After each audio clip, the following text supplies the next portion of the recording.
ஏன் மன்னா நிறுத்தப்பட்டது? இஸ்ரவேல் ஜனங்கள் 40 ஆண்டு காலம் வண்ணாந்தரத்தில நடந்து அலைந்து திரிந்து கொண்டு இருந்தார்கள். அங்கே மண் இல்லாததினாலும் நீர் இல்லாததினாலும் அவர்களால் விவசாயத்திற்கு விதைகளை விதைக்க முடியாமலும் அறுவடை செய்ய முடியாமலும் இருந்தார்கள். ஆனாலும் தேவன் அவர்களை பசியாக விட்டு விடவில்லை. வானத்து மன்னா, அதாவது வானத்து அப்பத்தின் மூலம் அன்றாடம் அவர்களுடைய பசியை தேவன் ஆற்றி கொண்டு வந்தார். வானத்து மன்னா தேவனால் அருளப்பட்ட அதிசய உணவு. இஸ்ரவேல் புத்திரர்கள் சில்கால் என்னும் இடத்திலே கூடாரத்தை அமைத்தார்கள்.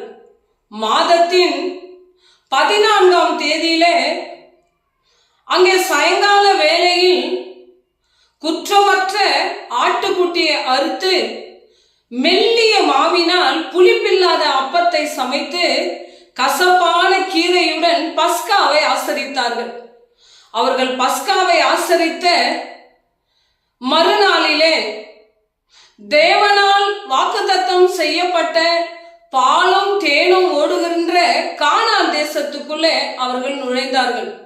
அங்கே கானான் தேசத்து தானியத்தினால் அவர்கள் அப்பத்தை சுட்டு சுட்ட கதிர்களுடன் புசித்தார்கள்.